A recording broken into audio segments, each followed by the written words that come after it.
Selamat siang, Namo Buddhaya. Salam sejahtera untuk kita semua. Saya Reni Steven, anak asuh Pintu Belajar Buddhist Fellowship Indonesia, mengucapkan terima kasih kepada Ibu-Ibu Buddhist Fellowship Indonesia, Ibu Lilian Halim, founder of Pintu Belajar Buddhist Fellowship Indonesia, Bro Sofian Halim, Head of Pintu Belajar, Sis Leni Chow, President of Buddhist Fellowship Indonesia, Sis Reni Ong, Vice President of Buddhist Fellowship Indonesia, semua jajaran pengurus dan para donatur Pintu Belajar Buddhist Fellowship Indonesia atas beasiswa yang telah diberikan kepada saya sehingga saya dapat melanjutkan studi saya di Universitas Budi Dharma dengan jurusan Sistem Informasi.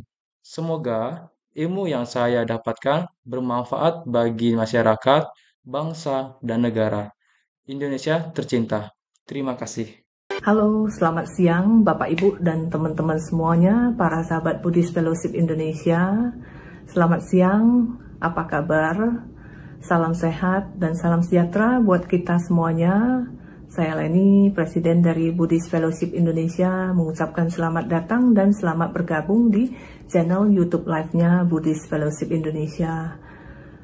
Sebelum kita mendengarkan sharing dari tamu spesial kita, ya, tadi barusan kita ada melihat satu buah video, yaitu video tentang Pintu Belajar. Pintu Belajar dan Buddhist Fellowship Indonesia didirikan oleh founder kami, Ibu Lilian Halim, dan saat ini Pintu Belajar telah memberikan beasiswa kepada kurang lebih 500 anak-anak Indonesia dari kalangan prasejahtera, mulai dari tingkat PAUD, sekolah dasar, sekolah menengah, tingkat universitas di S1, S2, maupun S3. Dan saat ini sudah ada puluhan anak-anak asuh Pintu Belajar yang telah lulus sarjana dan saat ini sudah bekerja di masyarakat dan sudah bisa memperbaiki kesejahteraan keluarga mereka. Terima kasih kepada ibu-ibu Buddhist Fellowship Indonesia, founder kami, Ibu Lilian Halim, dan para donatur lainnya atas support kepada Pintu Belajar selama ini. Ya,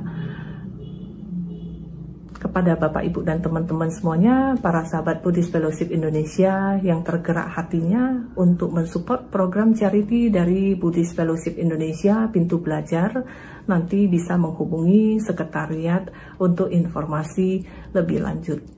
Mudah-mudahan ke depannya Pintu Belajar bisa membantu lebih banyak lagi anak-anak Indonesia dari kalangan prasejahtera sehingga bisa mencerdaskan anak bangsa, dan mudah-mudahan anak-anak asuh Pintu Belajar selain bermanfaat dan berkontribusi untuk kesejahteraan keluarga mereka, nantinya juga bisa bermanfaat dan berkontribusi untuk masyarakat Indonesia dan membanggakan bangsa dan negara tercinta kita, Indonesia. Sebelum masuk ke sesi sharing, marilah kita semuanya meluangkan waktu sejenak untuk berdoa sebagai ucapan puji syukur kita kepada Tuhan Yang Maha Esa dan Sang Tiratana, karena saat ini kita masih dapat berkumpul dalam keadaan sehat, walaupun secara virtual. Kita dapat berkumpul di siang hari yang berbahagia ini untuk nanti kita sama-sama belajar pengetahuan dari narasumber kita. Marilah kita berdoa sesuai dengan agama dan keyakinan kita masing-masing. Namo tassa bhagavato arahato sama sambuddhassa. Namo tassa bhagavato arahato sama sambuddhassa. Namo tassa bhagavato arahato sama sambuddhassa. Marilah kita lanjutkan dengan membacakan dan merenungkan core value dari Buddhist Fellowship Indonesia, supaya nilai-nilai tersebut dapat kita praktekkan dan amalkan dalam kehidupan kita sehari-hari. Sebagai Kalayanamita Buddhist Fellowship Indonesia, kami bertekad untuk menjalankan nilai-nilai berikut. 1. Respek, penuh hormat kepada Sang Tiratana, mereka yang lebih tua, guru, teman sedama, dan semua makhluk hidup demi tercapainya hubungan yang sehat dan harmonis. 2. Joyful effort, penuh semangat sukacita di dalam mencapai kesejahteraan dan keseimbangan antara fisik dan mental, keluarga dan ekonomi, interpersonal dan spiritual. 3. Integrity, menjalani hidup sesuai prinsip dan nilai-nilai kebenaran, baik melalui pikiran, ucapan, maupun perbuatan. Service, tidak mementingkan diri sendiri, melayani dengan tulus ikhlas dan sepenuh hati, demi kebahagiaan dan kesejahteraan semua makhluk. 5. Compassion, mengembangkan kebajikan dan welas asih terhadap sesama di dalam menjalani kehidupan yang tidak merugikan siapapun. 6. Learning, terus belajar dan meningkatkan kualitas diri, baik secara pengertian maupun praktek dhamma, demi kemajuan spiritual hingga tercapainya pembebasan sejati. 7. Self-reflection, melakukan introspeksi diri, mengembangkan kesadaran dan kebijaksanaan, penuh rasa syukur di dalam menjalani kehidupan yang penuh makna. 8. Faith, mengembangkan pandangan benar serta keyakinan yang kokoh untuk terus hidup sesuai dengan Buddha Dharma. Selamat siang Bapak Ibu dan teman-teman semuanya, para sahabat Buddhist Fellowship Indonesia. Namo Buddhaya, salam sehat dan salam sejahtera buat kita semuanya. Ya, saya Reni, Presiden dari Buddhist Fellowship Indonesia, eh, mengucapkan selamat datang dan selamat bergabung di channel YouTube Live-nya Buddhist Fellowship Indonesia. Yang pada hari ini eh, kita kedatangan seorang tamu istimewa, seorang co-founder dari Buddha Zin ya, Mas Ngasiran. Ya, hari ini topik yang akan dibahas adalah kekuatan sosial media dalam pengembangan Buddha Dharma. Dan saat ini Mas Kasiran sudah ada di layar. Ya, kita sapa terlebih dahulu ya. Selamat siang Mas Kasiran, apa kabar? Namo Buddhaya. Halo, nama budaya, Ci. Halo teman-teman semua, sehat? Ya, lagi di rumah saat ini. Iya, Cik, lagi di kantor Budazin sebenarnya, juga rumah Ah, tempat tinggal Oke. saya. Eh, Berarti tepatnya itu ada di kota mana di Ah, Jawa Tengah ya? Kantor Budazin itu ada di Dusun Krecek, Desa Getas, Kecamatan Kaluran, Kabupaten Temanggung. Nah, di tempat kami ini mayoritas Buddha, jadi kami numpang hidup di dusun, bisa dibilang sebagai dusun Buddhis begitu. Hmm. Ada berapa kepala keluarga di sana? Kakaknya ada 70, tapi untuk rumahnya itu hanya 56 rumah, Hmm. karena kan ada satu rumah itu yang ditinggali oleh dua keluarga gitu. Ya, Jadi, berarti populasinya ratusan lah ya. iya ada sekitar hampir 300 orang, Oke. 300 Ya, jiwa. mungkin itu dari peninggalan zaman dulu kerajaan Majapahit ya. Nah, saya nggak berani bilang begitu, tapi kalau misalnya mau dirunut begitu ya, Hmm. ada beberapa tradisi yang sejak zaman dulu sudah dilaksanakan dan itu masih bertahan di sini. Misalnya tradisi Oh. nyadran yang dulu itu sudah dilaksanakan sejak zaman Majapahit, di sini juga Ah, masih lestari. Terus seperti ada Genduri Purnama pada satu Posata itu di dalam catatan I Ching itu sudah dilaksanakan pada masa di Sriwijaya pada saat itu dan itu juga masih lestari dilaksanakan di sini sampai sekarang. Gitu. hmm. Oke. Ya, terima kasih Mas Nasiran udah meluangkan waktunya yang sangat berharga untuk berbagi pengetahuan kepada kita semua ya, untuk perkembangan Buddha Dhamma untuk generasi mendatang ya. Iya, Ya, terima kasih terima juga. kasih. Ya, oke. Di layar satu lagi sudah ada Randy Stephen. Ya. Ya. Dan saat ini sudah berada di layar. Ya, selamat siang Randy, Namo Buddhaya. Ya, siang Bu Leni, Namo Buddhaya. Apa kabar? Sehat? Ya, sehat selalu Bu Leni. Oke. Saat ini lagi berada di mana, Randy? Sekarang saya sedang berada di SMK Soka, tepatnya di Kota Singkawang, Kalimantan Barat, Bu Leni. Oh iya, oke. Ya, saya perkenalkan Randy Stephen adalah salah satu anak asuh Pintu Belajar yang saat ini sedang berkuliah program S1 Sistem Informasi di Universitas Budi Dharma. Ya, semoga nanti ilmu pengetahuan yang diperoleh nanti bisa bermanfaat untuk keluarga, masyarakat, bangsa, dan negara tercinta kita Indonesia. Ya, semoga bermanfaat, Randy. Aduh, aduh, aduh, Bu Leni. Oke, ya. Eh, Pada siang hari ini, Randy berkesempatan untuk memoderasi sesi sharing eh, kekuatan sosial media dalam pengembangan Buddha Dhamma bersama co-founder dari Buddhazine, Mas Ngasiran. Ya, satu kesempatan yang baik ya. Mm-mm. Ya.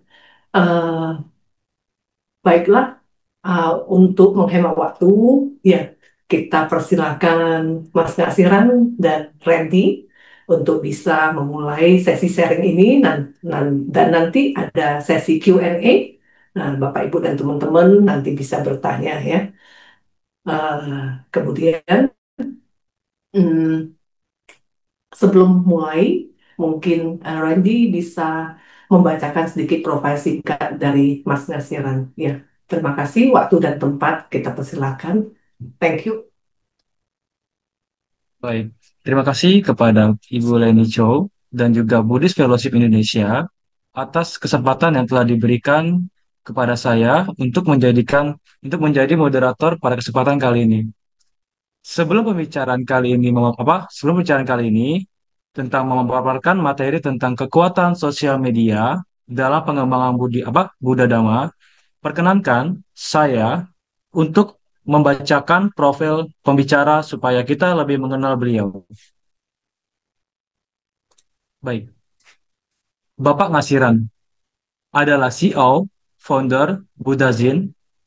Dia memiliki pendidikan dari 2008 hingga 2014. Ia bersekolah tinggi agama Buddha, Nalada, S1. Keahlian ia ialah fotografi dan videografi, dan juga ia menulis. Event yang pernah didokumentasikan ialah peringatan Waisak, Candi Borobudur. Kedua, peringatan Indonesia, Tipitaka, Chanting, dan Arsada Agung Borobudur International Buddhist. Dan juga ketiga, Konferensi Indonesia ICB 2022. Dan terakhir, keempat, itu adalah Merti Dusun. Beliau mengelola berita Buddhis di buddhazine.com bersama sekumpulan anak-anak muda dari pedesaan.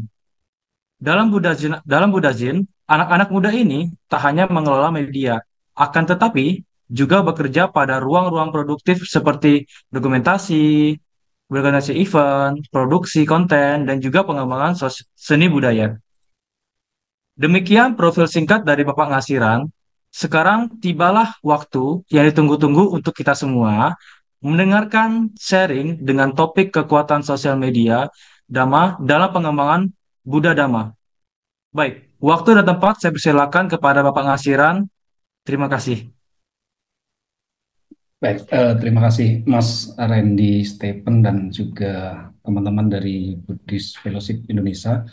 Eh Selamat siang, Namo Buddhaya.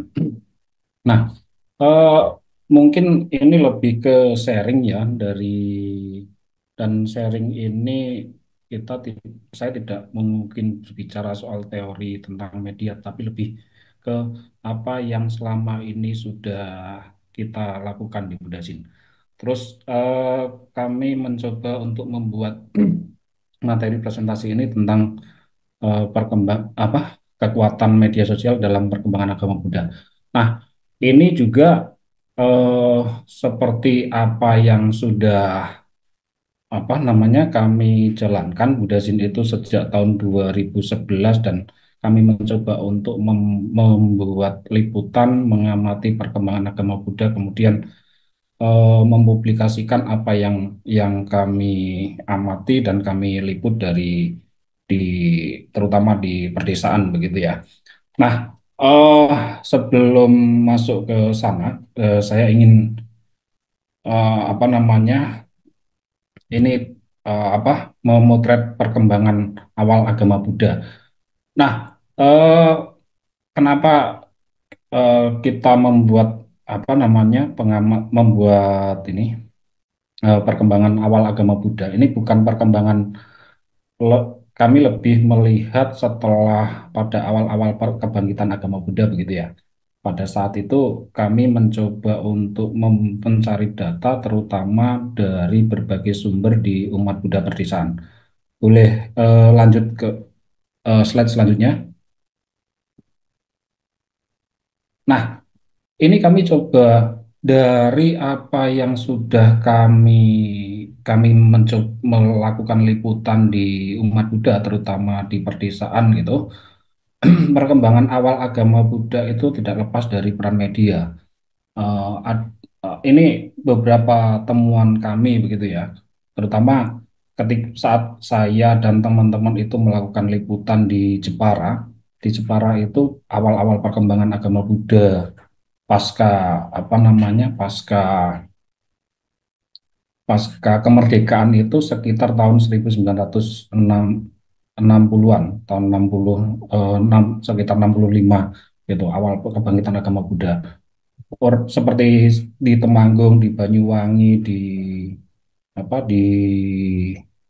Temanggung, Banyuwangi dan di berbagai tempat terutama di Jawa awal kebangkitan agama Buddha itu orang Temanggung pada saat itu para pendiri itu menyebut sebagai awal kebangkitan kembali agama Buddha itu sekitar tahun 65-66. Nah, yang menarik ketika kami melakukan liputan di Jepara itu salah satu aktor penting eh, awal kebangkitan agama Buddha di Jepara itu adalah Mbah Kalam. Mbah Kalam kemudian beliau dalam perjalanannya menjadi seorang biku Bante Kalanyuta. Nah, pada saat itu Mbah Kalam itu menemukan ajaran Buddha itu dari majalah yang majalah Buddha Jayanti. Nah, dari majalah itu kemudian Mbah Kalam mengenal agama Buddha, kemudian mempelajari ajaran Buddha dan beliau kemudian mengajar dan membangkitkan agama Buddha sehingga di Jepara itu sampai saat ini juga agama Buddhanya, umat Buddhanya juga cukup banyak yang tersebar di dua kecamatan Donorojo dan kecamatan Keling gitu ya. Nah, ini saya mau mengatakan bahwa eh, apa pada awal-awal tahun itu saja itu tahun-tahun 65 itu penyebaran agama Buddha dari sebuah majalah yang disebut yang pada saat itu ada majalah Buddha Jayanti gitu. Boleh lanjut ke slide selanjutnya. Nah, eh, ini Wihara Tak Terawat di Malang. Ini ada saya ingin mungkin ini agak sensitif begitu ya. Pada sekitar tahun-tahun 2016-17 ada seorang teman yang membuat tulisan, membuat liputan ada sebuah wihara di Malang itu wihara ini yang sudah tidak ada umatnya, sudah tidak terawat gitu. Kemudian tulisan itu dipublish di Budasin cukup ramai dan banyak cukup ramai, kemudian mempunyai dampak yang besar. Tapi ketika saya berkunjung ke wihara ini bersama teman-teman pada saat itu setelah terbitnya eh, artikel di Budasin itu, saya melihat ini wihara ini menarik karena wihara ini mempunyai apa namanya sebagai sebuah bukti sejarah perkembangan agama Buddha awal. Itu saya lihat dari arsip yang saya temukan di sana. Banyak arsip catatan-catatan media kegiatan-kegiatan umat Buddha pada pada tahun-tahun 70-80 di wihara ini yang di salah satu arsip itu yang saya lihat pada kegiatan-kegiatan agama Buddha pada tahun 80 70 80 itu diberitakan oleh media dan tokoh-tokoh pada saat itu yang saya lihat dari catatan arsip itu juga tokoh-tokoh pada saat itu juga sangat sangat memperhatikan media pemberitaan tentang perkembangan Buddha Dharma begitu pada saat itu. Nah, saya juga mau mengatakan bahwa pada awal-awal perkembangan agama Buddha, pemberitaan ini ternyata juga menjadi perhatian oleh para tokoh dan penting penting bagi perkembangan Buddha Dharma pada masa itu. Boleh ke slide selanjutnya. Nah, ini juga kenapa media Buddhis alternatif ini pada awal-awal perkembangan pembentukan Buddha Sin pada saat itu sekitar tahun 2011 gitu, Kang Sutar Sumitro itu pendirinya Buddha Sin bersama bersama Pak Jo Priastana, di dosen saya waktu itu eh, di kampus Nalanda. Nah, eh, beliau-beliau ini cukup jeli melihat perkembangan dunia internet gitu. Pada tahun-tahun itu, sekitar tahun 2009 eh, dan sampai 2010-2011 itu kan perkembangan internet ini cukup maju ya. Nah, Kang Sutar sendiri sudah punya background terhadap apa namanya eh, dunia jurnalistik itu di karena beliau juga yang waktu itu di SECI. Nah, melihat bahwa pada saat itu media Buddhis itu belum begitu banyak ya, hanya padahal perkembangan internet sudah sangat maju, Facebook sudah ada gitu, cuman perkembangan media saat itu ada tapi lebih banyak di komunitas gitu ya. Eh, Media di media wihara gitu atau media-media majelis atau organisasi. Nah, pada saat itu media seperti yang independen yang membuat pemberitaan terutama pemberitaan tentang umat Buddha, aktivitas umat Buddha dan terutama di perdesaan itu belum ada gitu. Nah, tahun-tahun itu misalnya saya sebagai umat Buddha, saya Jawa, saya di Jakarta gitu masih banyak orang yang mempertanyakan, kamu orang Jawa kok agama Buddha gitu. Pada saat itu, nah pertanyaan semacam itu kemudian yang mendorong Kang Sutar, Pak Jo, dan kemudian saya bergabung itu untuk membuat apa mendirikan Buddha Zine, terutama yang ingin memotret dan mau melihat sebenarnya umat Buddha di desa-desa ini banyak loh gitu. Kemudian yang inginnya bagaimana kemudian memberi dampak kepada umat Buddha, perkembangan umat Buddha di Indonesia begitu. Boleh lanjut ke slide selanjutnya. Nah, ini yang saya sebut tadi pada saat itu tahun-tahun awal pembentukan Budasin itu internet sedang sangat booming di Indonesia dan awalnya kenapa namanya Budasin gitu juga karena zin itu dari magazin, cuman kalau misalnya kita mau cetak majalah biaya terlalu tinggi sehingga kita bikin web budasin.com gitu. Boleh lanjut slide selanjutnya. Nah, ini yang saya ingin sebut bahwa pemberitaan saat itu memang belum berimbang. Ada media media Buddhis itu, tapi kebanyakan media komunitas atau kebanyakan media wihara maupun media dari organisasi gitu, majelis gitu. Untuk media pemberitaan pada saat itu yang memang turun langsung ke lapangan, membuat liputan secara langsung itu tidak ada sehingga umat Buddha di perdesaan seperti kantong-kantong Buddhis seperti Temanggung, Jepara, Banyuwangi, Banyumas, eh, Gombong, Cilacap dan lain-lain itu memang tidak terekspos gitu. Orang orang tidak tahu sehingga orang masih mempertanyakan loh, orang Jawa ternyata ada yang Buddha begitu. Itu juga eh, yang mendorong kami untuk membuat media pada saat itu. Boleh lanjut slide selanjutnya. Nah, ini tadi yang sempat saya sebut bahwa umat Buddha itu heterogen. Banyak eh, masyarakat masih beranggapan bahwa Buddhis, Buddha Dharma itu agamanya orang Tionghoa, padahal di perdesaan itu banyak. ini juga kami mendapatkan cerita-cerita menarik terkait dengan perkembangan umat Buddha di Indonesia gitu ya, yang berada di Jawa gitu. Seperti Temanggung itu kan juga ceritanya menarik dan umat Buddhanya cukup banyak, hampir hampir satu kecamatan gitu. Kalau mau misalnya mau dihitung biara, satu kecamatan di Kecamatan Kaloran itu ada sekitar 40 biara gitu. Jadi eh, apa aktivitas-aktivitas umat Buddha di desa ini yang pada awal-awal tahun-tahun 2011 ke bawah, 2012 ke bawah itu masih belum belum terekspos gitu. Boleh lanjut? Nah, saya ingin apa ya melanjutkan ke dampak pemberitaan Buddha Zine ini apa namanya ya mungkin kami sedikit agak apa tapi ini bagian dari kebanggaan kami begitu. Ada beberapa selama saya gabung di Budasin sejak tahun 2012 gitu ya.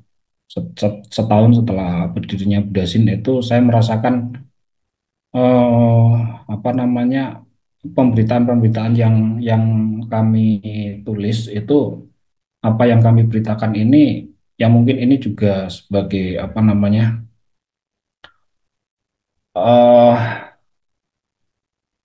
mungkin bentuk kesombongan begitu, tapi bagi kami ini sesuatu kebanggaan bahwa ternyata apa yang kita lakukan selama ini juga memberi dampak positif bagi perkembangan agama Buddha begitu. Walaupun apa yang kami lakukan ini bukan faktor tunggal, tapi paling tidak bisa sedikit memberi dampak pada pada eh, perkembangan Buddha Dharma di Indonesia begitu.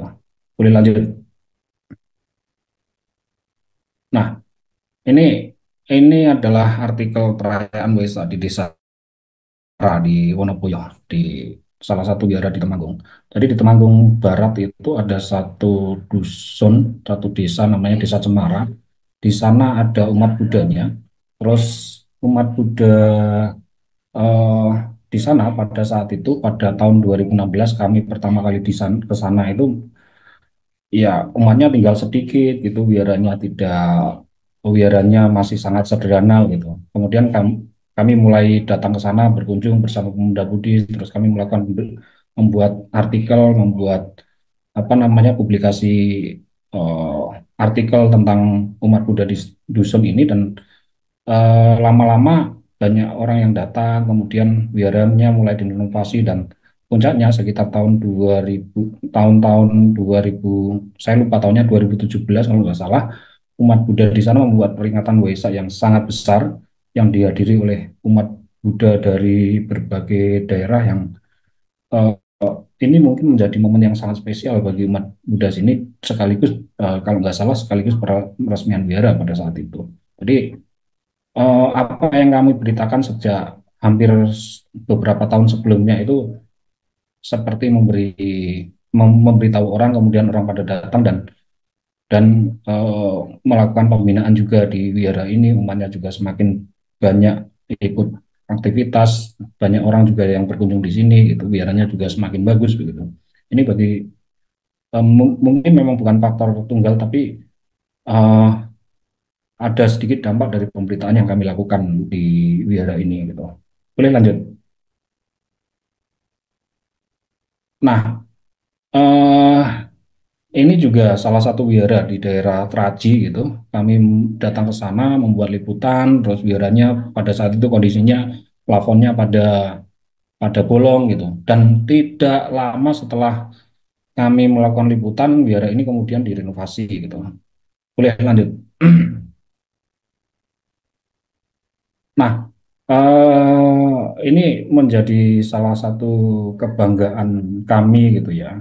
Di Dusun Krecek itu ya memang sebuah dusun gitu. Kemudian kami tinggal di sini, kami hidup bersama masyarakat, kami banyak menulis tentang dusun ini dan dusun ini kemudian menjadi salah satu mungkin kebanggaan umat Buddha begitu karena hampir mayoritas beragama Buddha dan sekarang sudah banyak kunjungan, banyak perkembangan di dusun ini.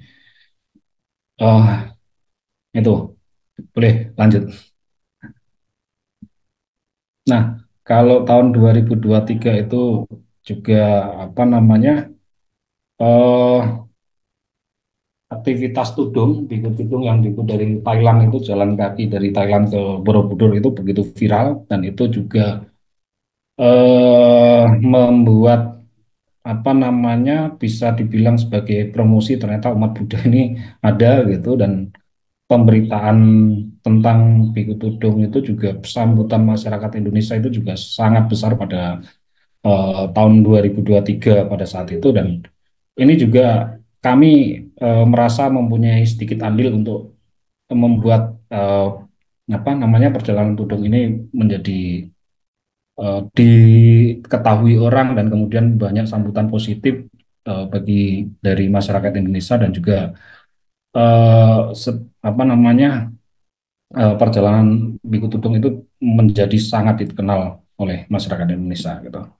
Boleh lanjut.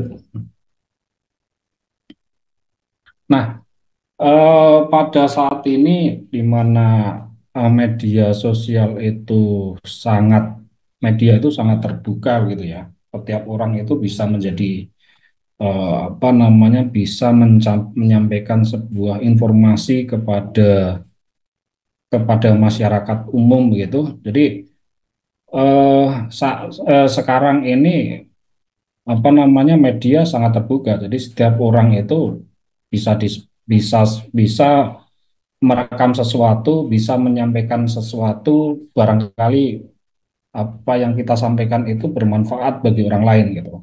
Jadi eh, kalau kalau bisa dibilang sekarang ini media media sangat terbuka. Jadi sudah apa setiap orang bisa disebut sebagai konten kreator gitu. Boleh dilanjut. Nah, eh, apa namanya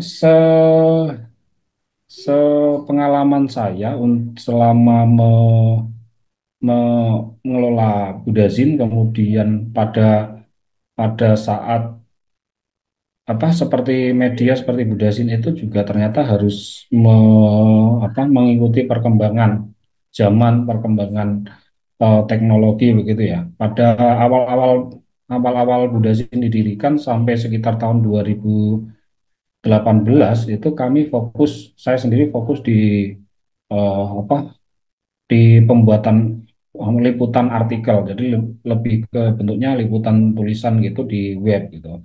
Tapi pada perkembangan selanjutnya sekitar mulai tahun 2020-an sampai ya kalau saya memulainya tahun 2022-2023 gitu baru memulai di eh, apa media sosial. Jadi produksi karena melihat pembaca gitu ya. Pada tahun-tahun 2011 sampai tahun 2016 itu pembaca di web benar-benar sangat tinggi gitu. Web Budazin itu aksesnya per setiap artikel itu bisa sampai 2.000 sampai per artikel itu bisa sampai 2.000 sampai 10.000 pembaca. Nah, di perkembangan selanjutnya itu pembaca web itu semakin berkurang dan orang beralih ke media sosial gitu ya, seperti Instagram, TikTok, eh, terutama di Instagram dan TikTok gitu. Jadi kami juga apa, mengikuti perubahan pembaca gitu dari web sebelumnya yang berbentuk artikel, kemudian kami ke apa produksi foto dan audio visual gitu. Nah, sekarang juga se apa namanya se sepengalaman kami, pengalaman saya pribadi dalam mengelola Budazin gitu ya, untuk pembuatan foto konten itu juga tidak harus tidak harus menggunakan kamera profesional gitu, tapi dengan HP saja itu sudah bisa menghasilkan karya yang bagus dan menyampaikan pesan-pesan yang bagus seperti yang ingin kita sampaikan gitu. Boleh lanjut. Nah, Dalam membuat apa namanya pemberitaan itu seperti yang sekarang misalnya membuat satu konten atau baik itu dalam bentuk foto maupun dalam bentuk video itu yang penting itu hanya nggak usah terlalu panjang itu yang penting informasi seperti ini acara apa kapan di mana itu informasi-informasi yang to the point itu yang apa sekarang yang lebih lebih dilihat orang begitu. Boleh lanjut. Nah, eh, saya juga ingin mengatakan bahwa jangan-jangan sekarang ini kan setiap orang itu bisa membuat media sendiri gitu. Jangan apa namanya bisa menyampaikan informasi sendiri gitu dengan segala kreativitas dan anak muda ini menurut saya sekarang sudah kreativitasnya juga sudah sangat sangat tinggi dan mereka juga punya cara tersendiri untuk menyampaikan sesuatu gitu. Seperti ketika eh, teman-teman ketika membuat apa namanya membuat berita baik itu dalam bentuk video maupun foto gitu nggak usah apa namanya sekarang sudah bisa baik itu dipost diupload di dalam dalam media sosial pribadi maupun dalam media sosial apa namanya organisasi begitu ya atau lembaga begitu.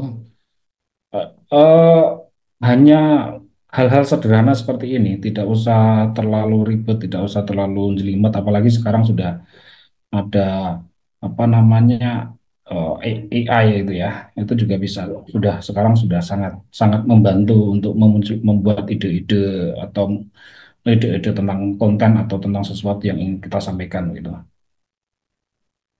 Nah, dari saya presentasi saya kurang lebih begitu. Terima kasih Anu Modana. Baiklah Bapak Ibu dan teman-teman semuanya, sebelum masuk ke sesi tanya jawab, ya, izinkan saya terlebih dahulu untuk menayangkan sebuah video tentang pintu belajar. Pintu Belajar adalah sebuah program di bawah naungan Buddhist Fellowship Indonesia yang didirikan oleh founder kami, Ibu Lilian Halim. Dan saat ini Pintu Belajar telah memberikan beasiswa kepada kurang lebih 500 anak-anak Indonesia dari kalangan prasejahtera, mulai dari tingkat PAUD, sekolah dasar, sekolah menengah, sekolah menengah atas, kemudian di universitas, baik strata 1, strata 2, dan strata 3, yang tersebar di berbagai wilayah Indonesia dengan berbagai jurusan. Dan saat ini sudah ada puluhan anak-anak asuh Pintu Belajar yang telah lulus sarjana, dan saat ini sudah bekerja dan sudah bisa memperbaiki kesejahteraan hidup mereka. Ya, baiklah, marilah kita bersama-sama menyaksikan sebuah video dari Pintu Belajar yang menggambarkan tentang seorang anak asuh Pintu Belajar yang berada di Singkawang, Kalimantan Barat. Ya, terima kasih.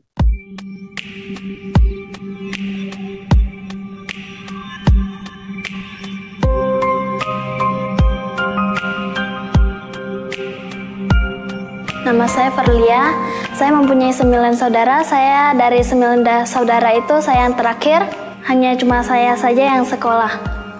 Di rumah saya punya satu kakak perempuan yang kerja menjaga toko sepatu, dan juga ada papa sama mama. Mama kerja di sawah, papa pergi masak ke tempat orang lain. Mama ke sawah dari jam 6 sampai jam 9 lewat begitu, di sana buat nanam padi. Itu yang kedua kalinya dari jam 2 lewat sampai jam 5. Mama pergi ke sana buat lihat airnya udah masuk ke sawah atau belum. Juga biasa mama di sana nanam padi juga, cabut rumput yang di sawah. Papa sih biasa sering memasak resepsi pernikahan dan juga biasa resepsi ulang tahun Pekong. Kalau 1 minggu itu biasanya ada yang nyuruh, itu dia baru ikut. Kalau lagi nggak masak, bantuin mama di sawah. Kalau umur mama udah 60 tahun, umur papa itu udah 55. Kakak biasanya kalau punya uang lebih, dia ada bantu. Kalau tidak. Saya biasa di rumah bantuin mama masak dan beres-beres rumah saja. Di hari Minggu, saya juga ada mengikuti kegiatan Damayobana yang diselenggarakan dari Viara. Saya di Damayobana belajar mengetik, kerajinan tangan, storytelling, bernyanyi, dan parita. Saya punya cita-cita menjadi seorang koki. Mungkin saya bisa usaha sendiri. Kalau ada modal, saya bikin masak di warung dulu. Kalau ada modal lebih, baru ke restorannya. Fokus ke pekerjaan biar bisa bahagiain mama sama papa. Saya berterima kasih banyak kepada Pintu Belajar sudah membiayai dari sekolah saya bisa sampai di SD, mungkin bisa tamat SMK.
Terima kasih Ibu Leni.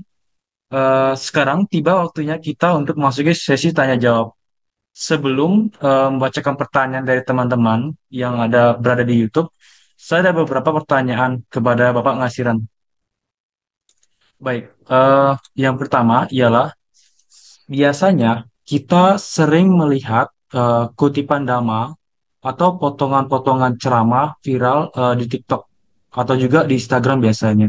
Nah, menurut pandangan Bapak, apakah penyebaran ajaran lewat cara ini bisa mengunggah kesadaran spiritual atau malah justru ada risiko disalahpahami? Oke. Menurut saya pada postingan-postingan yang quote gitu ya, tentang kata-kata Buddha maupun apapun tentang ajaran Buddha itu, menurut saya di media sosial menurut saya bagus juga, karena media sosial ini kan sifatnya terbuka ya. Kita juga bisa ketika ada orang itu kan sebenarnya sebagai pemantik. Nah, contohnya saya gitu. Saya sangat banyak memotong eh, ceramah gitu, ceramah dhamma dari biku. Kebanyakan saya paling suka memotong ceramah biku dari Bante Panyawaro gitu.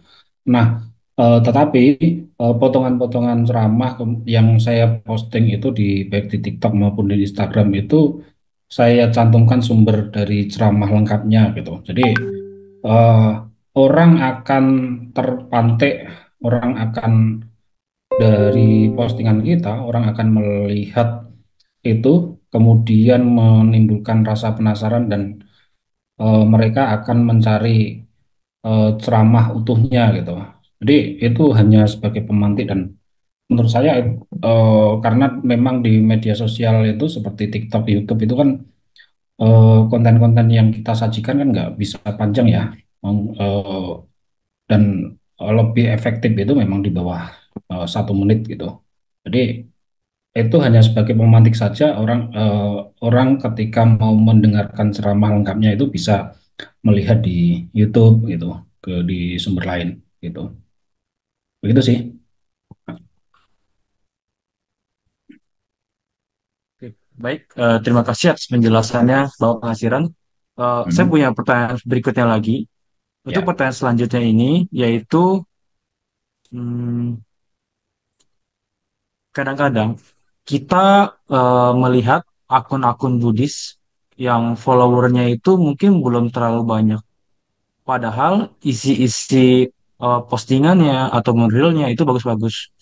Apa sih strategi dari mungkin ada strategi dari Bapak Ngasiran atau pendekatannya yang bisa dilakukan supaya konten Dhamma bisa bisa lebih viral atau mungkin menjangkau lebih banyak ke anak orang-orang muda gitu, anak-anak muda.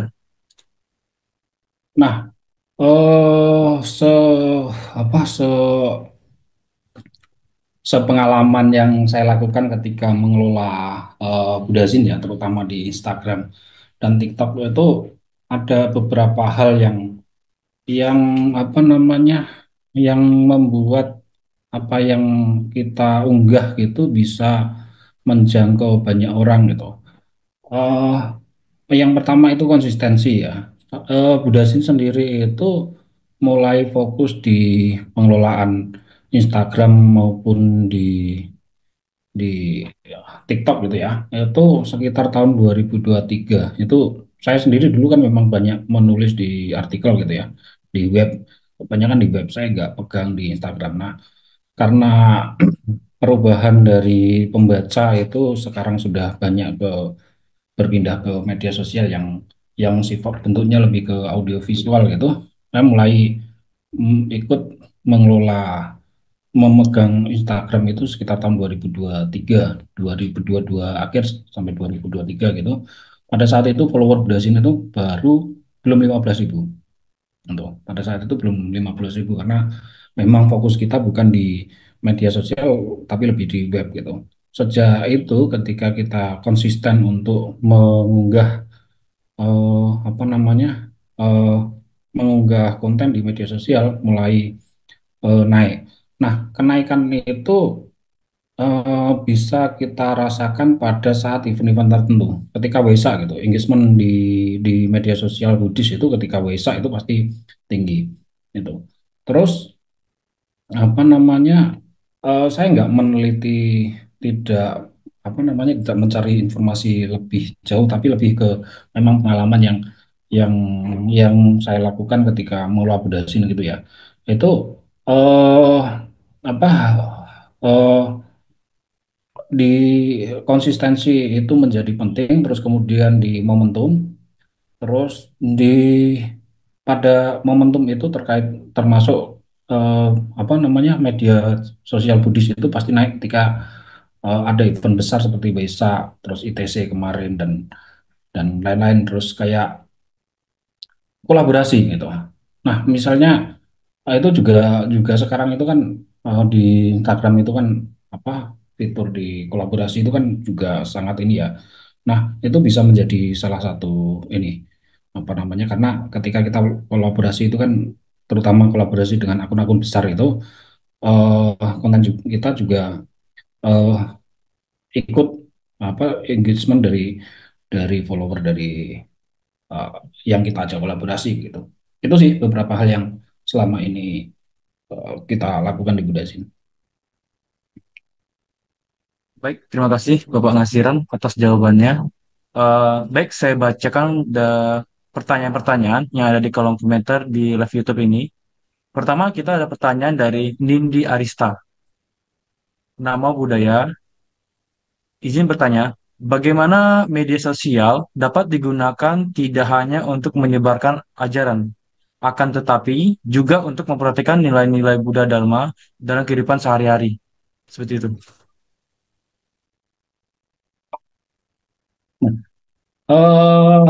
Iya, seperti yang kami lakukan itu sampai saat ini lebih memang untuk menyebarkan Buddha Dharma. Tetapi dalam proses ketika kita membuat konten begitu ya, itu juga misalnya eh, untuk membuat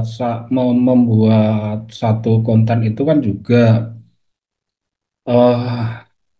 misalnya ya. ketika saya membuat konten tentang ceramah Bante begitu, saya harus mendengarkan ceramah itu berulang-ulang, eh, mendengarkan ceramah itu berulang-ulang, kemudian meresapi, kemudian apa namanya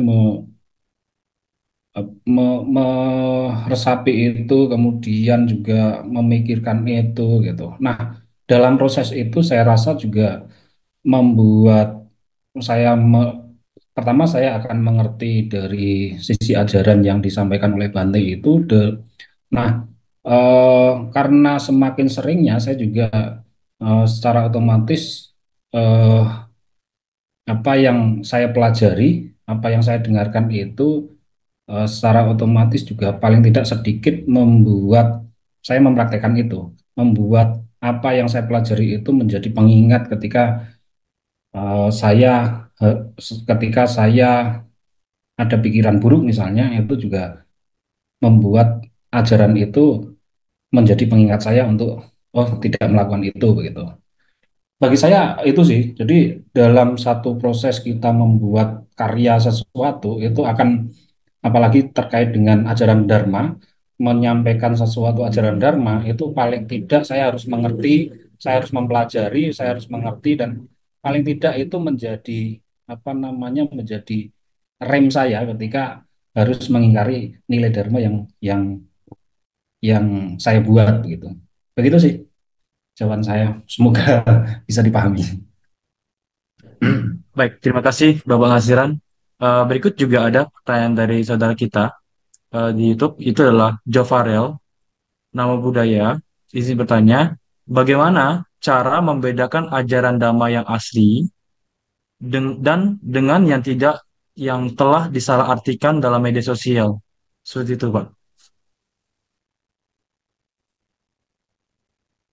Kalau ini pertanyaannya agak berat gitu ya. Tapi paling tidak sebenarnya kan ajaran Buddha Dharma itu apa ya? Kalau saya mempelajari gitu ya, seperti ajaran ketika saya mengikuti ajaran di Borobudur itu apa yang kita rasakan begitu sih. Misalnya eh, apa namanya ajaran itu ketika sesuai dengan logika kita dan itu misalnya kita melakukan sesuatu itu tidak membuat kita menyesal gitu. Jadi saya tidak berani ketika ngomong bahwa ini harus membedakan ajaran asli atau tidak, karena misalnya Buddha sendiri ketika ada beberapa sumber yang mengatakan Buddha itu meminta kepada muridnya untuk mengajarkan ajaran itu sesuai sesuai dengan bahasa, sesuai dengan adat, sesuai dengan tradisi yang dipahami oleh orang yang mendengarkan ajaran itu gitu. Jadi saya nggak berani bicara soal ini asli atau bukan gitu. Tapi sebenarnya logika kita, sebenarnya apa yang kita rasakan di dalam diri kita ketika ajaran itu bermanfaat atau tidak eh, eh, kepada kita, kepada eh, yang lain, kepada orang di sekeliling lingkungan atau masyarakat begitu. Itu sih begitu. Oke. Baik, terima kasih Bapak Nasiran. Berikut juga ada pertanyaan lagi di YouTube dari saudara kita bernama Arya Bodi Kumara. Nama budaya, izin bertanya. Menurut Bapak, bagaimana cara bijak untuk menanggapi kelakuan rasis netizen tentang postingan keagamaan? Ini juga eh saya juga misalnya ngomong soal Budazin gitu ya, itu Budazin itu juga eh, apa namanya sangat jarang menanggapi apa komentar-komentar netizen terutama yang rasis begitu ya. eh karena kebanyakan yang komentar-komentar yang seperti itu biasanya itu kebanyakan akun-akun yang memang hanya digunakan untuk komentar seperti itu gitu. Jadi eh bagi saya jujur saya sangat jarang menanggapi terutama di komentar-komentar yang rasis karena eh, saya nggak memang bukan orang yang suka eh, apa namanya menanggapi soal komentar seperti itu. Ini saya nggak jujur belum bisa menjawab soal ini. gitu. Tapi kalau saya biarkan saja. Oke, terima kasih Bang Asran. Berikut juga ada pertanyaan dari saudara kita yang bernama Kema. Selamat siang. Apakah tantangan yang dihadapi dan keuntungan apa yang bisa didapatkan dari mempelajari Dhamma melalui media sosial? Eh kalau saya terutama di Budasin itu kan lebih ke bagaimana kami mencoba untuk menyampaikan informasi seputar Buddha Dharma begitu ya. Tantangannya tentu tentu banyak. Kalau ngomong tantangan apalagi, tapi sekarang mungkin lebih mudah ya di era perkembangan media sosial. Kalau zaman dulu kan memang kami lebih banyak datang liputan langsung dan itu sampai ke daerah-daerah begitu. Itu juga menjadi tantangan karena soal biaya dan lain-lain gitu ya, soal akses biaya dan lain-lain. Nah, sekarang ini kan sudah seperti Budazin itu sudah sudah mempunyai jaringan yang cukup banyak, sudah mempunyai kenalan yang cukup banyak begitu sehingga tantangan seperti itu misalnya ada sebuah kegiatan besar, kegiatan yang mempunyai makna di tempat lain seperti kami sudah bisa minta melalui jaringan kami begitu.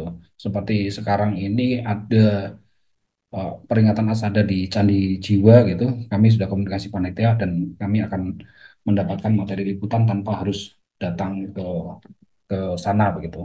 Nah, keuntungannya kalau apa namanya yang saya rasakan selama ini dengan mengelola media, membuat liputan begitu, kenalan Buddhis, ketemu tokoh-tokoh hebat gitu, terus secara diri sendiri karena apa namanya kami membuat menulis mempublikasi sebuah karya yang itu sifatnya adalah Buddha Dharma secara otomatis mungkin ya dan itu juga beberapa kali saya rasakan itu ajaran Dharma yang saya pelajari kemudian saya publikasikan itu juga menjadi kontrol menjadi koreksi diri ketika mau berucap bertindak yang mungkin kurang baik begitu.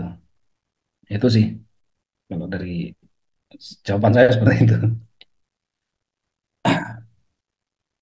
Oke, baik. Terima kasih Pak Ngasiran. Eh, Mungkin itu ada beberapa komentar dari pertanyaan-pertanyaan dari live YouTube. Eh, dan mungkin kita lanjut lagi. Saya masih punya satu pertanyaan, Bapak Ngasiran. Eh, di tengah konten yang lucu-lucu, drama atau lifestyle. Nah, gimana cara konten drama bisa tetap masuk ke hati anak muda tanpa terkesan menggurui atau terlalu serius. Jadi dia merasa anak-anak muda itu merasa cocok dengan apa mereka seperti itu, pengasiran. Jadi tidak ada sifat di mana dia tuh kayak digurui ataupun dia terlalu serius seperti itu. Nah, eh, ini pertanyaan seperti ini sebenarnya juga apa namanya juga menjadi pertanyaan saya selama ini begitu ya karena kayak model-model konten itu kan sangat berkembang dan kadang-kadang anak muda ini mempunyai cara tersendiri. Banyak saya banyak melihat konten-konten yang itu karya anak-anak muda dan itu sesuai dengan kayaknya stylenya anak muda dan itu muncul dari anak muda gitu. Jadi eh, kreativitas semacam itu memang eh, dari anak muda. Nah, kalau apa namanya eh yang kami sekali lagi ini juga dari apa yang pengalaman selama kami mengelola Budazin begitu ya.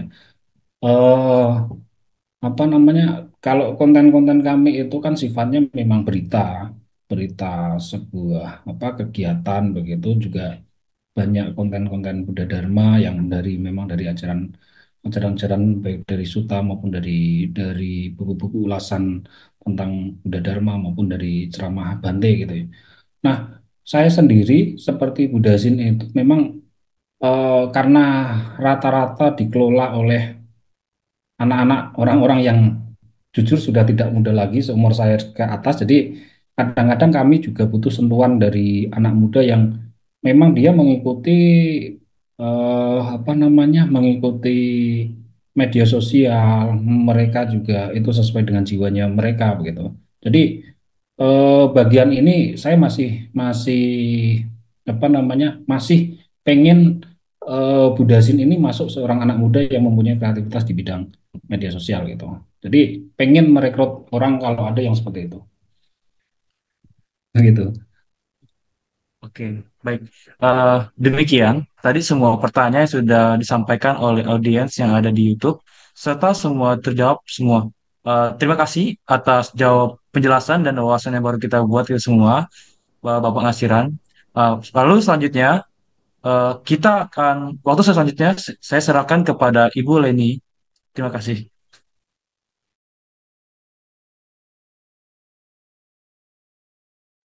Ya, terima kasih Randy yang telah memoderasi sesi sharing pada siang hari ini.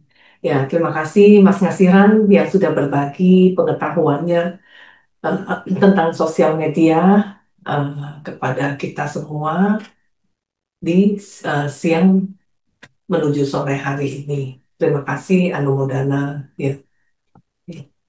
Terima kasih, Ci. Terima kasih, Bu Leni. Terima kasih, teman-teman. Oke, saya masih ada pertanyaan ya, izin bertanya ya. Oh, oke. Ya, em, kan sudah lama ya,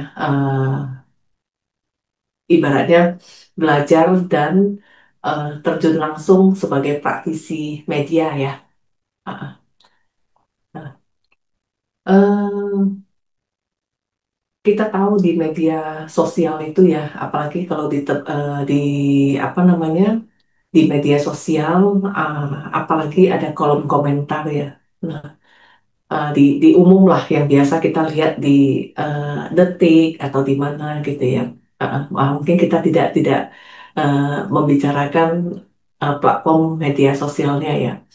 Nah, itu biasanya kolom komentarnya itu banyak sekali komen-komen dari netizen ya yang baik bersifat positif maupun bersifat sebaliknya ya. Nah, itu sebagai seorang praktisi eh, yang sehari-hari berhubungan dengan media ya. Nah, mungkin apa komentarnya, apa pandangannya eh, seseorang mungkin yang pemilik akun apa namanya bisa menanggapi hal tersebut. Reaksinya mesti bagaimana? Apakah kolom komentarnya ditutup? Apa sebaiknya dibuka apa adanya gitu ya.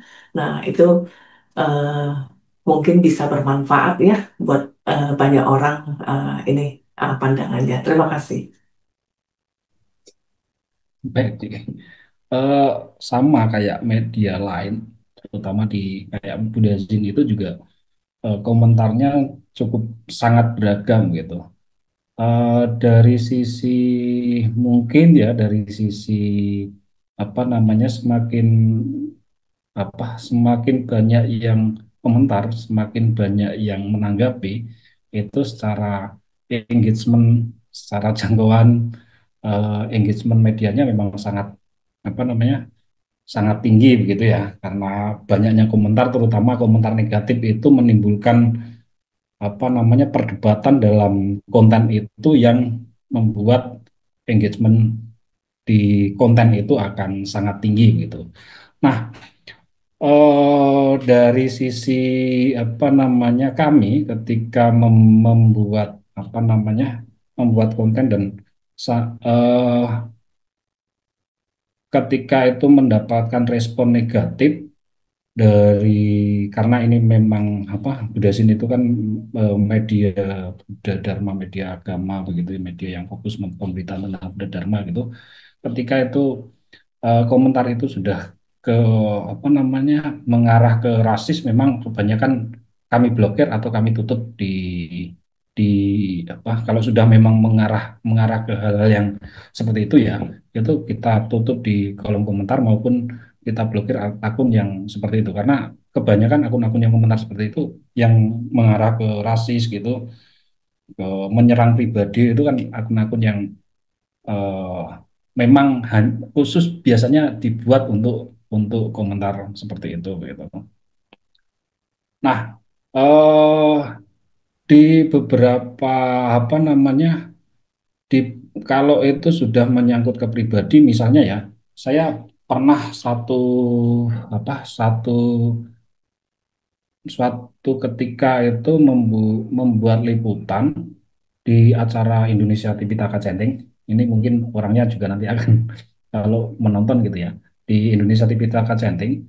Pada acara itu acara Buddhis, tapi ada seorang Muslim memakai jilbab yang ikut dalam acara itu, ikut ikut dalam acara itu, terus kami rekam, terus saya buat video, terus saya posting gitu.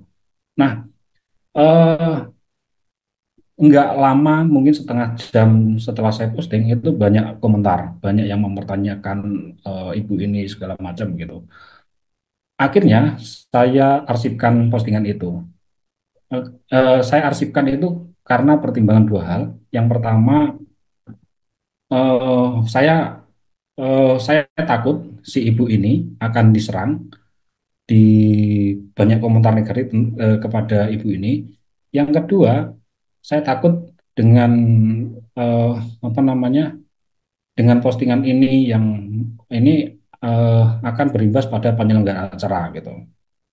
Bagi saya itu menjadi dua hal pertimbangan. Kemudian saya ketemu dengan ibu itu, ketemu dengan panitia, saya izin dengan postingan seperti ini, apakah apakah berkenan begitu. Ternyata si ibu ini tidak tidak mempermasalahkan, beliau juga sudah berani untuk dihujat netizen gitu.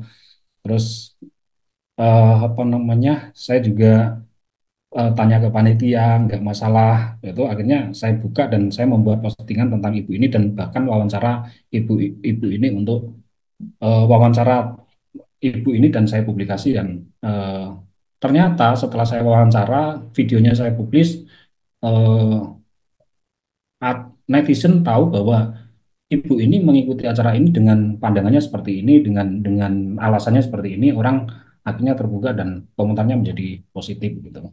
Begitu sih yang menjadi pertimbangan saya seperti itu.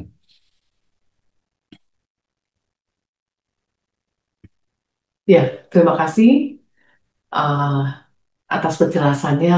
Ya, sangat bermanfaat sekali ya. Jadi uh, kita harus tahu juga apa yang mesti kita tanggapi ya atas uh, komentar-komentar dari netizen itu ya. Oke. Em, Kemudian pertanyaan yang kedua, ya, eh, sejauh sampai saat ini, ya, apa tantangan, challenge yang paling mungkin tantangan-tantangan apa yang dihadapi dalam pengelolaan eh, media sosial ini,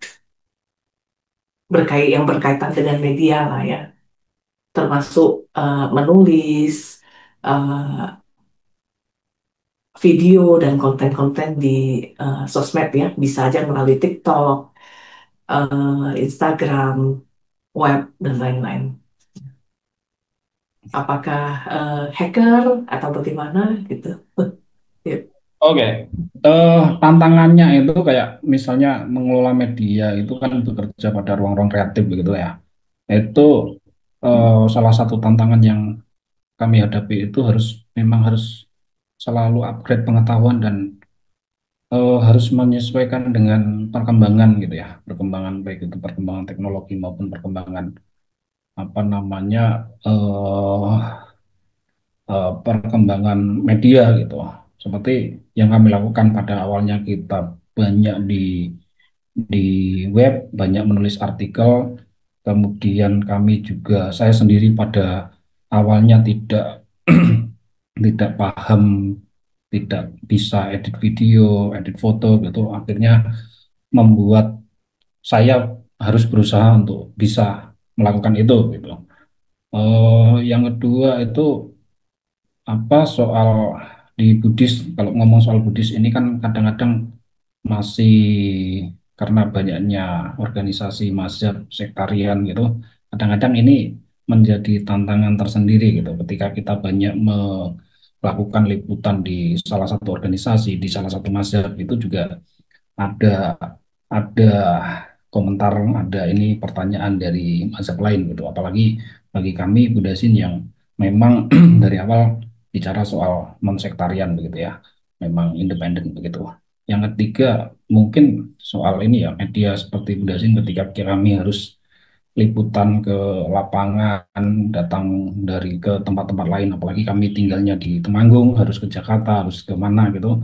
Kadang-kadang biaya operasional ini menjadi tantangan tersendiri bagi kami begitu. Terus juga eh, karena seperti di Budasin itu kan memang tim yang sangat kecil ya. Sampai saat ini itu kami hanya dikelola oleh sekitar 5 orang dan eh, ini juga bukan mengelola Budasin itu juga bukan tidak bisa dianggap sebagai ini yang utama begitu, kerjaan utama gitu. Jadi kadang-kadang ini menjadi eh, tantangan sendiri gitu bagi kami. Begitu sih kalau soal tantangan. Oke, terima kasih atas sharingnya, Mas Kasiran. Ya, mungkin penutup ya, Mas Kasiran bisa kan saat ini lagi berdomisili di dusun Krecek ya, salah satu dusun Buddhis yang sudah sangat lama ya. Nah, jadi eh, mungkin kalau ada gambaran, ya mungkin saya rasa banyak umat Buddhis di Indonesia, ya terutama di kota-kota besar yang belum pernah ke sana, termasuk saya juga belum pernah ya.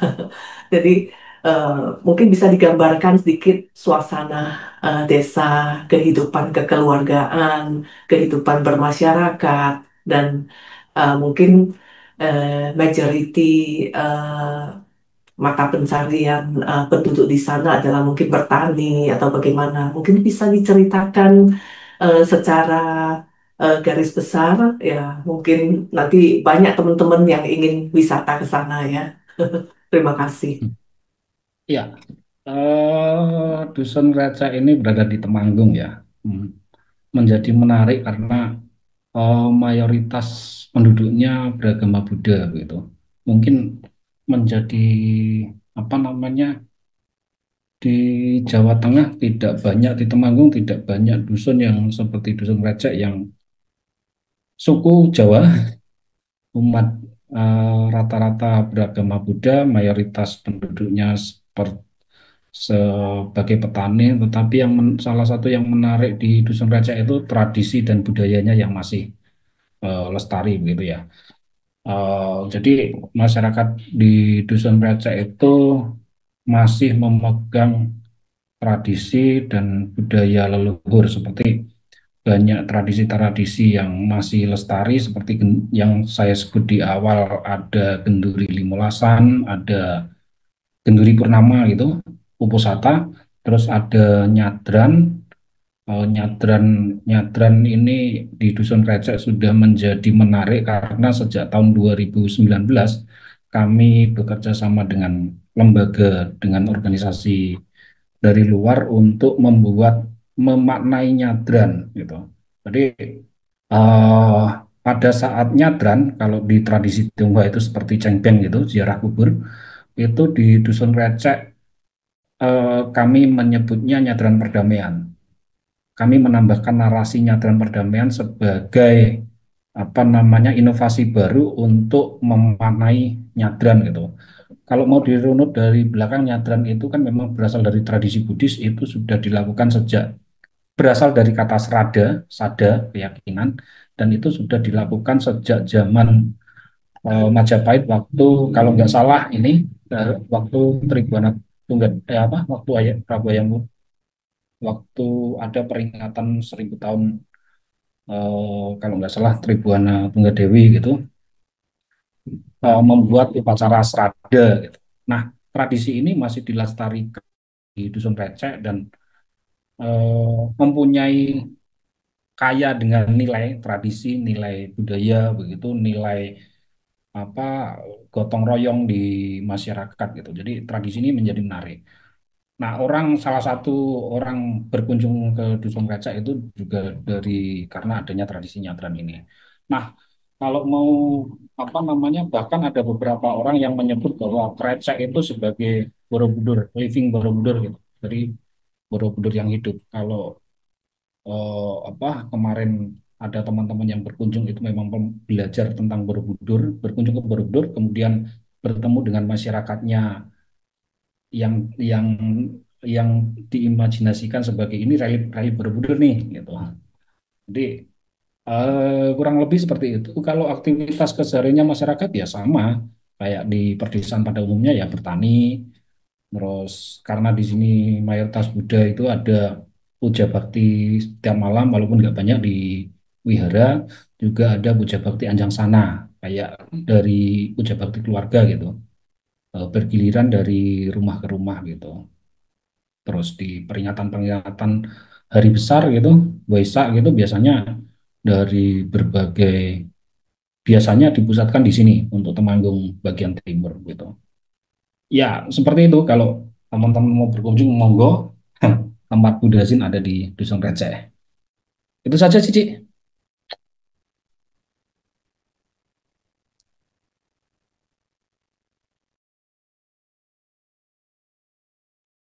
Terima kasih Mas Nasiran atas sharingnya pada hari ini, sangat bermanfaat sekali buat kita semua ya. Mungkin satu dua patah kata yang berkaitan dengan topik kita pada hari ini, kekuatan sosial media dalam pengembangan Buddha Dhamma. Apa mungkin sedikit pesan-pesan yang mau disampaikan kepada para pemirsa dan umat Buddhis yang ada di Indonesia? Oke. Eh, apa namanya, seperti yang tadi saya katakan bahwa setiap orang itu bisa melihat sesuatu dengan dengan perspektif, dengan kecerdasan masing-masing, dan terkait dengan media sosial, eh, teman-teman bisa membuat rekaman itu, bisa menyampaikan pesan itu sesuai dengan perspektif. Barangkali pesan itu bermanfaat bagi orang lain, bermanfaat bagi masyarakat. Itu saja sih. Ci. Terima kasih. Oke, ya, terima kasih atas sharingnya ya. Semoga sharing pada hari ini bisa bermanfaat untuk teman-teman semuanya dan para sahabat Buddhist Fellowship Indonesia. Ya, kita double komunikasikan satu ya. Oke, ya. uh, ini ada uh, plakat apresiasi ya untuk Mas Nasiran.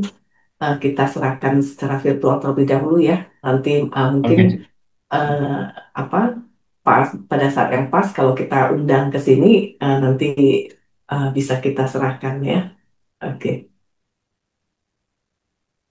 Oke. Oke. Terima kasih, saya terima, Ci. Ya, oke. Thank you. Thank you atas waktunya, thank you sharingnya, thank you Randy eh, yang telah Oke. membantu untuk memoderasi sesi sharing pada siang eh, menuju sore hari ini. Thank you Randy. Ya, semoga sukses ya dalam studinya ya dan bisa menjadi pribadi yang bermanfaat untuk keluarga, masyarakat, bangsa dan negara tercinta kita Indonesia. Terima kasih Bapak Ibu dan teman-teman semuanya, para sahabat Buddhist Fellowship Indonesia. Sampai ketemu lagi di channel YouTube Live-nya Buddhist Fellowship Indonesia di kesempatan berikutnya. Terima kasih semuanya. Bye-bye. Selamat siang, Namo Buddhaya. Salam sejahtera untuk kita semua. Saya Reni Steven, anak asuh Pintu Belajar Buddhist Fellowship Indonesia, mengucapkan terima kasih kepada Ibu-Ibu Buddhist Fellowship Indonesia, Ibu Lilian Halim, founder of Pintu Belajar Buddhist Fellowship Indonesia, Bro Sofian Halim, Head of Pintu Belajar, Sis Leni Chow, President of Buddhist Fellowship Indonesia, Sis Reni Ong, Vice President of Buddhist Fellowship Indonesia, semua jajaran pengurus dan para donatur Pintu Belajar Buddhist Fellowship Indonesia atas beasiswa yang telah diberikan kepada saya sehingga saya dapat melanjutkan studi saya di Universitas Budi Dharma dengan jurusan Sistem Informasi. Semoga ilmu yang saya dapatkan bermanfaat bagi masyarakat, bangsa, dan negara. Indonesia tercinta. Terima kasih.